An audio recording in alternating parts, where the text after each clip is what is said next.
Hey everybody, welcome to my Suburban Oasis. I'm so happy to be outside today. It's sunny, it's going to be like in the high 50s and it's beautiful. So I wanted to come out and see what's coming up and share this experience with you. I have been laid up now for about a week after my surgery, so you'll see me with my crutches and I have my ice pack attached. So there's a little thing here that I have to hook into an ice machine that keeps it cold and from swelling, etc. But just so you know what all this stuff is that's around me, especially if you're new to the channel. My name's Soleil and I garden in mid-Michigan in a zone 5B. And today I'm just going to take you around and, like I said, show you what's going on in the garden. I've got a couple of new things that I bought that I'm trying out in my vegetable garden.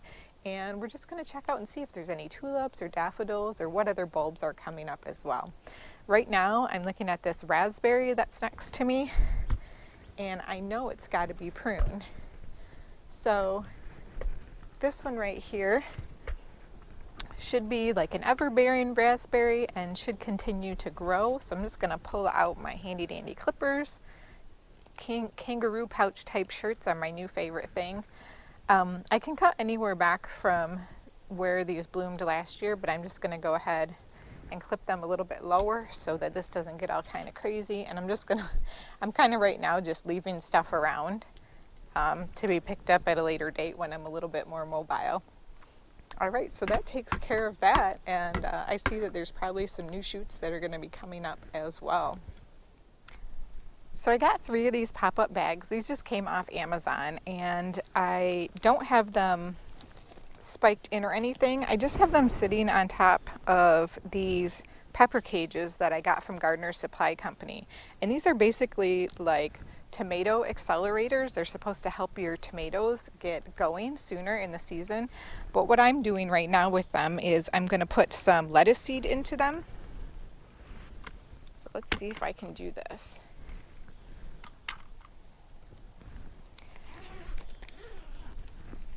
And these I've had them out for a few weeks. The top zips off, but then it also has a mesh panel at the top, so it actually lets some of the water and extra sunlight in through the top, so you don't have to worry about watering them.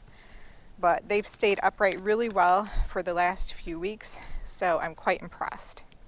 So what I'm going to be seeding in here is little gem lettuce. This takes about 50 to 55 days to grow, and all I'm doing right now is just sprinkling them in here. And I'm not going to cover them up or anything. I'm just going to cover the top back up and zip it up. Now this has asparagus down in it, but it will not come up for a little while, so it's kind of a fun thing to plant this lettuce seed down in here. Again, just sprinkling some around. If I have too much, I can always pull the little extra seeds. And then you can see how I have the top that covers it rolled up. But if it's super cold out, you can even close this cover so that no water gets in through the mesh.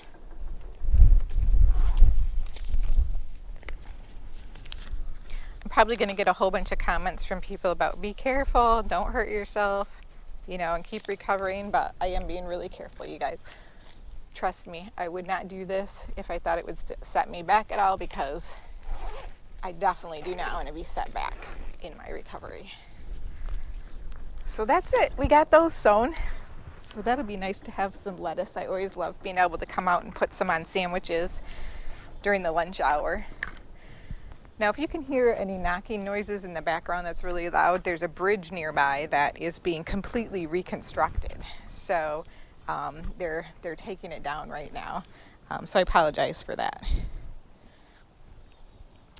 Wow, lots of rabbit fertilizer in the garden here. That's going to make my next crops come up nice and healthy. And then you can see right along the edge here, I have some garlic that I planted that is coming up right now. So that's nice to see. So right here we have some of my phlox that comes up pretty early. This is an early blooming phlox that actually blooms all the way through the summer, And so I'm excited to see this. It's a proven winners, and it's called Pinkadot, and it's already greening up, so that's cool. We do have a couple of nights in the 20s coming up soon, so hopefully everything will stay rather small for at least another week.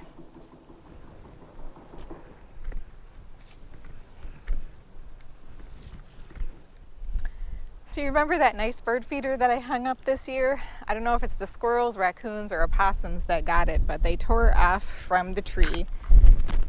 They took the top of it off somehow, and they even tore this metal ring off of it. So pretty disappointing. Gonna have to try something a little more squirrel proof or rodent proof next year. As you can see, the squirrel baffle is over there, so if it was a squirrel, it didn't baffle them much. Now, every place that you see a copper marker in the garden is where we can look to see if there are bulbs. I do need to get some more copper markers out because I know there's some that I didn't mark yet from last year, but these are some daffodils that are starting to come up.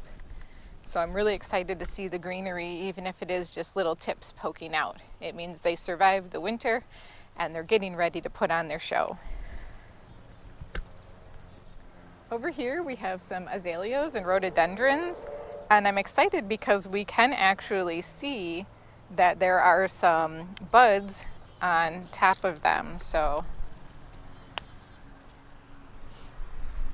they're different colors and everything, but it's going to be a pretty show if they all come out. This is only their second year in the ground here. You can see there's a little bit of winter burn on some of those leaves, but that's okay.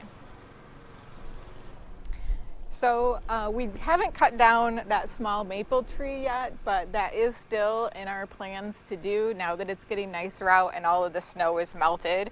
It'll be a lot easier to clean up. It's probably going to fall the majority of the work on my hubby because I can't do a whole lot. But I'm excited about one of the plans that I have for this stump. So I have one of those galvanized tubs, and instead of having my floating Buddha here, I'm going to put that tub on here and I'm going to do a mixed planting. I think it'll be just about the right size and it'll really bring a nice focal point to the garden. So that's going to be a fun way to use this stump this year in a different way.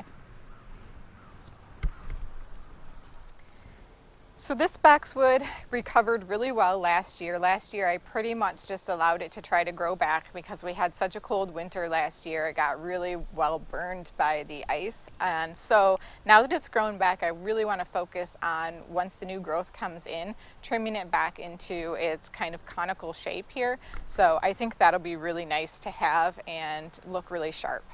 Now, another thing that's looking really good right now over there is the Mega Caramel Heuchera. I love that plant. I'm so excited to see it this year and how it performs with an entire season in the ground. Now we'll just look up a little bit as well. From that we have a plum tree, and this one I'm going to need to come in. I have two of these, and I'm going to need to come in and kind of thin it out a little bit. I have lots of little teeny tiny branches. Some of them are crisscrossing, and some of them are just really spindly. So I want to open up the canopy just a little bit to ensure that enough light gets in. And a lot of that will just depend on when I'm able to do it physically. I'm not really worried about whether I prune it this year before it blossoms or after it blossoms. Either way will be fine with me. Last year I planted hundreds of daffodils and tulips, so I'm excited that this entire front of this bed is going to have a line of daffodils in front of it. So I think that's going to be really beautiful. Now some of them are mixtures, some of them are the ice follies that are really early bloomers, but I'm not super fussy about trying to plant daffodils all the same type in the same hole or in the same spot. I'd like to have that variety and have them look a little bit more natural, so I'm excited to see what they look like this year. And I think I did a really good job this year of putting additional tulips and daffodils all throughout every garden bed, so hopefully there'll be some just about everywhere, and then they'll begin to naturalize even further. So here you can see the deep red of the tulip leaves coming up from the ground. I do probably need to get a protector to put over the top of that because the rabbits do really enjoy the tulip leaves. I'm not sure why they're so much more of a favorite than daffodils. I know daffodils are poisonous, but there must be something just amazing about the way that a good new fresh tulip leaf tastes.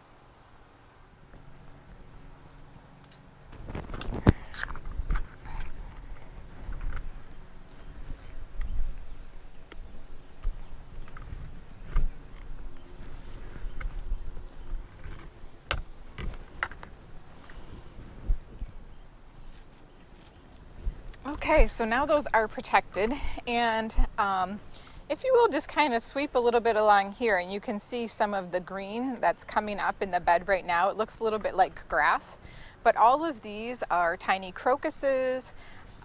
They're little hyacinth, which are called great muscari, and so it's going to be just a plethora of really small and cute bulbs. If we look a little bit to the left, you'll actually see there's a crocus or two popping up.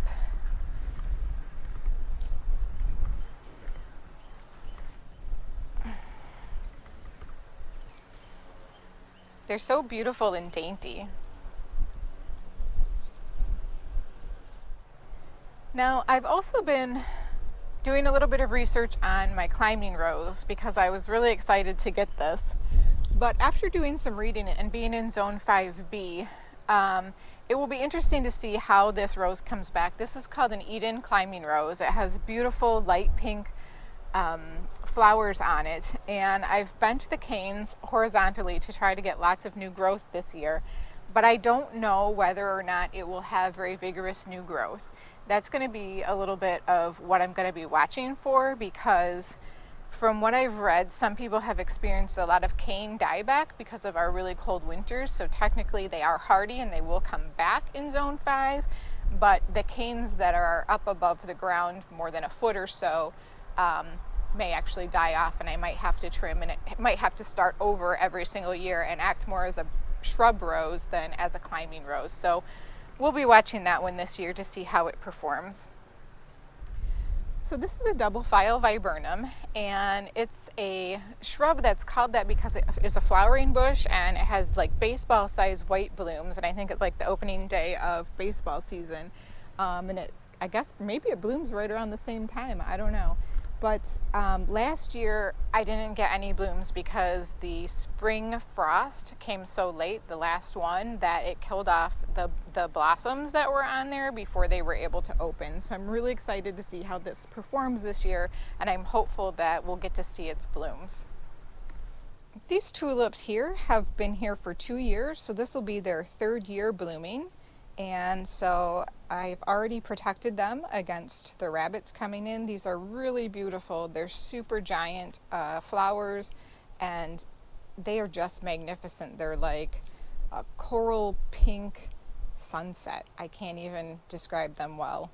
They're called something giant. I can't remember at the moment, but I got them from Color Blends and just gorgeous. I absolutely love them. So I got really brave this year, and I also decided to put tulips all along this expanse of boxwoods here, so you can just imagine what that's going to look like when we have a row of tulips all in bloom along these boxwoods, and I think it will make a really pretty edging to this path. All right, so the sun's coming over the house at a strange angle, but I did want to take these last few minutes to show you my beautiful hellebores that have just recently come up. Aren't they gorgeous? I believe these are ivory prints. So I have quite a few of those, and then I have some other hellebores that I don't know the name of that my neighbor gave to me, and those have not started blooming yet, but you'll see I've got quite a few patches of these ivory prints hellebores. They grow really well in the shade, and they're one of the very first flowers to bloom. They're excellent for early pollinators. I don't have any right now, but if it was warmer out and we weren't having significantly cold weather, bees and other small insects would be really happy to come along and get a little bit of them. Well, thanks everybody for joining me today. An extra thanks again for all of your well wishes, and I am going to continue to work on recovery, and I will be continuing to bring you garden videos whenever I can. So thank you so much again, and we'll see you next time. Bye.